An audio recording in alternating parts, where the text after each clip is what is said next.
Welcome to my channel. Okay, kids.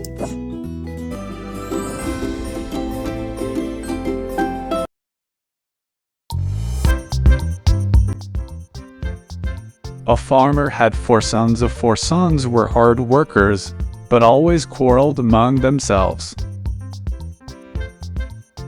One day the farmer got really sick. He wanted his sons to share the farm and work together, but knew that his sons would continue to fight.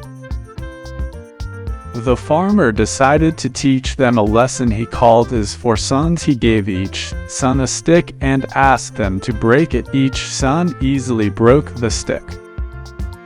Now the farmer gave each son a bundle of stick and asked them to break it. Each tried his best, but couldn't break the bundle. The farmer said, "Just like these sticks, if you are united, nobody will be able to harm you. But if you quarrel all the time, anyone can easily break you." The sons realized their mistake and started working happily together. Moral of the story: there is strength in unity.